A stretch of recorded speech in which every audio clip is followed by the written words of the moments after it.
Siapa yang mengkhianati ketua umum? Siapa yang lahir dari rahim PDI Perjuangan mengkhianati beliau, Tuhan akan melaknat beliau. Setuju? Kita sebagai anak ideologis Bung Karno, Ganjar harus menang menjadi Presiden Republik Indonesia. Fungsi saya di situ menjemput beliau sebagai menteri, ya. Gitu. Kalau masalah pencapresan saya tidak ikut kemarin deh. Gitu. Tapi untuk sikap sanksi, teguran, hukuman siap kami terima. Oke, hari Senin saya berangkat. Ya.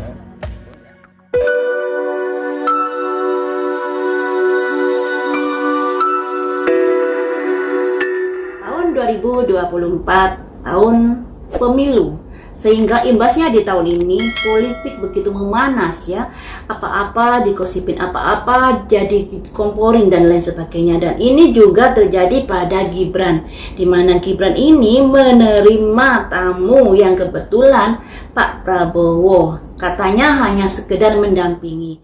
Gibran menegaskan tak ikut campur terkait dukungan relawan terkait Pilpres 2024. Dia mengaku kehadirannya di angkringan Oma Semar pada Jumat 19 Mei hanya untuk mendampingi Prabowo sebagai Menteri Pertahanan. Siap saya terima sanksi, hukuman siap saya terima. Hari Senin saya berangkat, kemarin hanya makan malam saja. Kalau pencapresan kemarin saya minggir, ketika orasi saya minggir, gak ikut-ikut, ucapnya.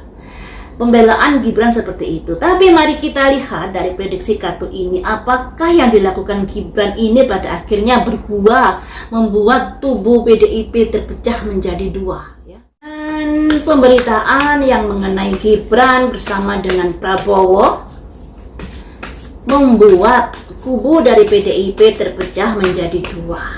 Ada yang mendukung Pak Prabowo, ada yang mendukung Pak Ganjar. Apakah seperti itu ataukah masih solid? Mari kita ungkap di sini.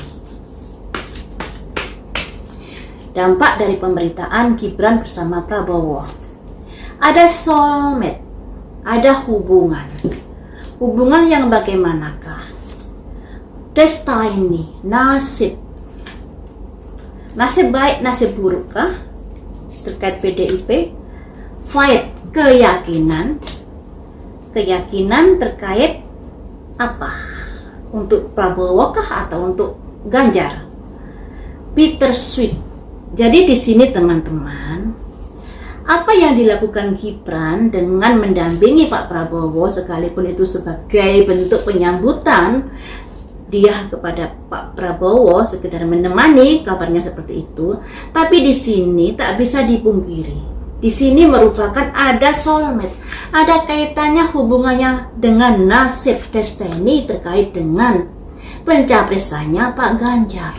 Kenapa begitu? Ada simbol fate, sebuah keyakinan terkait dengan, ada dua kartu yang keluar ya, terkait dengan bittersweet, antara manis dan asam yang sudah dirasakan oleh Gibran ini. Kenapa begitu? Apakah ini dari rasa kekesalannya Gibran terhadap Pak Ganjar karena sudah bersiap-siap untuk penyambutan atau pelaksanaan pesta Piala Dunia yang juga akan digelar di Solo, kemudian batal begitu saja dikarenakan Pak Ganjar sudah melakukan penolakan terhadap Israel. Nah, di sini ada simbol impatience, ada ketidaksabaran di sini.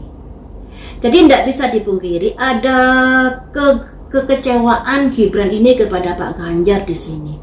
Ada impatience, ya, ada impatience yang nggak bisa dipungkiri. Tentunya dari pemerintah jauh-jauh hari sudah melobi dari kepala-kepala daerah ini untuk mempersiapkan pergelaran Piala Dunia tersebut.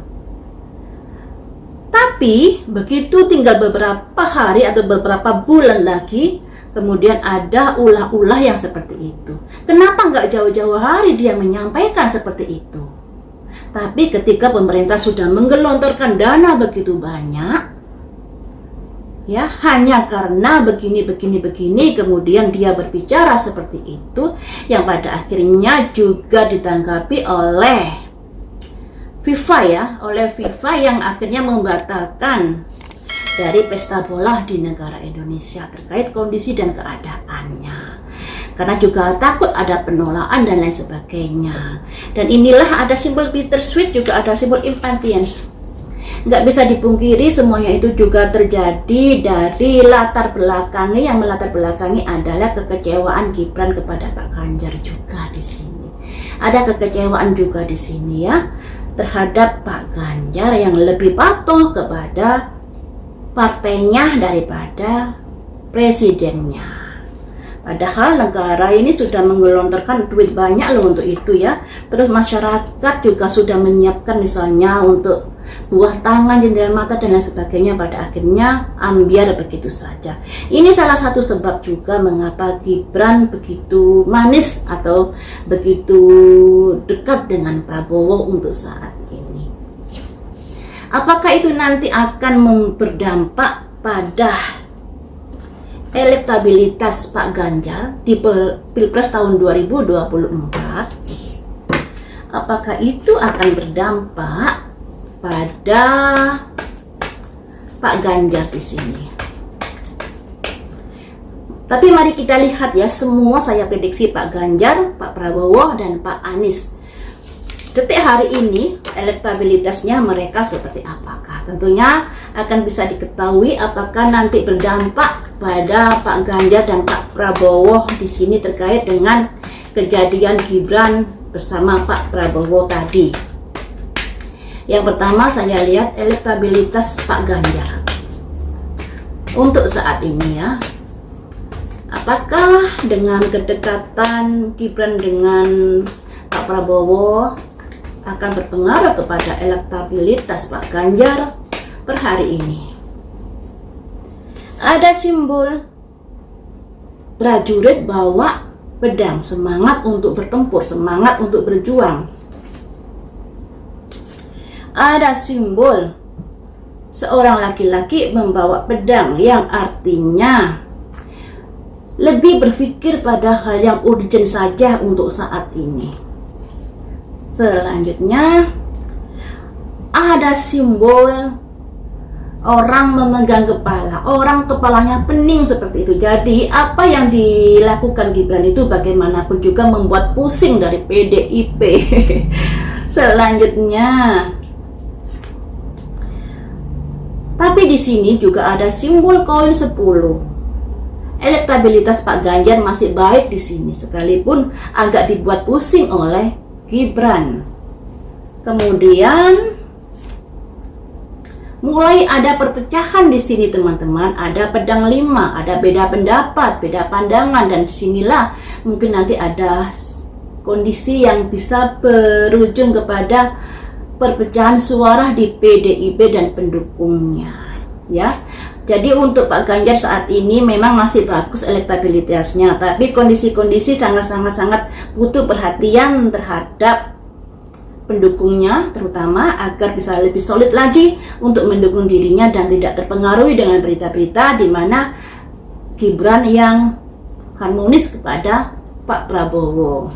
Selanjutnya, bagaimanakah elektabilitas Pak Prabowo setelah adanya gonjang-ganjing Gibran dengan Pak Prabowo ini? Bagaimanakah elektabilitas Pak Prabowo? Ada simbol 2 tongkat dan pola dunia, yang artinya ada hubungan yang baik, tapi hubungan yang baik ini masih belum terlalu dalam teman-teman. Bisa dikatakan masih saling mengenal, saling bersahabat, dikarenakan Pak Prabowo sebagai menteri dan Gibran sebagai wali kota, tentunya ada jalinan hubungan baik. Tapi kalau hubungan sampai terjun misalnya sampai membela sampai seperti yang kita bayangkan, seperti yang diberitakan, itu kayaknya tidak di sini. Masih di angka 2. Kedekatan Gibran dengan Pak Prabowo masih di angka 2. Dan di sini masih dalam kewajaran. Tidak seperti yang dikhawatirkan. Selanjutnya, bagaimanakah elektabilitas Pak Prabowo saat ini? Ada simbol renewal, ada perubahan, ada kebangkitan. Jadi berita-berita itu yang digosok-gosok tentunya itu akan menguntungkan Pak Prabowo. Di sini ada nilai tambah terhadap nama Pak Prabowo. Kemudian ada simbol bendera merah dan itu dipergunakan untuk sebagai semangat untuk memenangkan dari Pilpres nantinya. Ada semangat untuk bisa memenangkan ya. Selanjutnya The Magician berusaha mengoptimalkan berita itu. Berusaha mengoptimalkan berita itu. Kemudian ada simbol raja bawa jangkir untuk bisa mengangkat nama Pak Prabowo.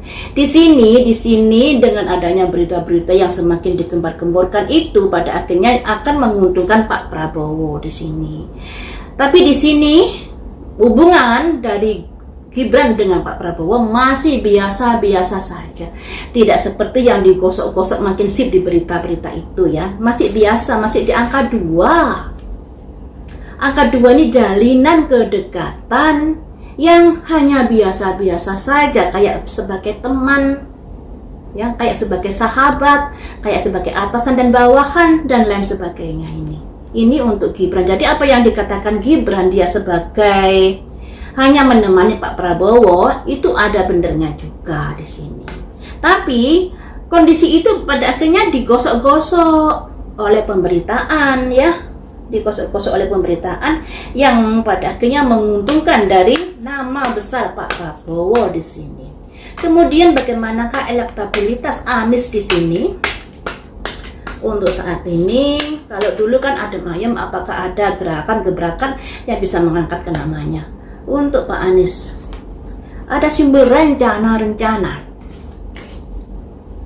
Selanjutnya, The World. Untuk bisa membuka lembaran baru.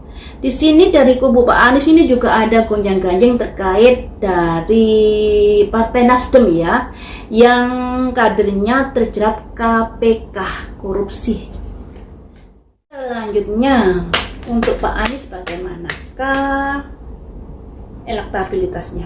Ada simbol cangkir 1 yang artinya cangkir 1 itu ada masyarakat yang mendukungnya, tapi mendukungnya ini masih di angka 1 teman-teman. Jadi Pak Anies ini kalah jauh dari Pak Ganjar dengan Pak Prabowo di sini. Kemudian ada simbol cangkir 4. Ada kondisi di mana harus berjuang lebih gigih lagi untuk bisa mendapatkan suara dari masyarakat. Jadi Pak Anies ini harus berjuang semaksimal mungkin untuk bisa mendapatkan simpati dari masyarakat. Kemudian bagaimanakah elektabilitas Pak Anies saat ini? Ada simbol The Lovers yang artinya ada rasa cinta, ada hubungan dan lain sebagainya. Jadi untuk Pak Anies ini sudah memulai sebuah rencana-rencana ke depannya saya harus bagaimana agar bisa memenangkan pemilu di tahun 2024. Tapi di sini sayangnya ada kondisi di mana masyarakat yang kurang begitu mendukung Pak Anies di sini. Makanya di sini ada simbol cangkir 1 yang artinya kedekatan Pak Anies pada masyarakat atau respon masyarakat pada Pak Anies ini masih kurang. Harus digebrak lagi dengan rencana-rencana yang lebih matang lagi, lebih bisa membuat masyarakat lebih tertarik kepada Pak Anies lagi agar ada dukungan yang lebih besar lagi buat Pak Anies ke depannya. Ya, jadi seperti itu teman-teman untuk prediksi kali ini. Elektabilitas dari Pak Prabowo ada kenaikan terkait adanya Gibran yang digosok-gosok, ada gimana-gimana dengan Pak Prabowo tersebut.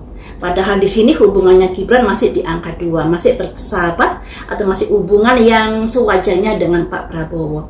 Sedangkan dari PDIP sendiri mulai ada perpecahan di sini, ada konflik, perbedaan pendapat dan lain sebagainya terkait apa yang sudah dilakukan Gibran ini.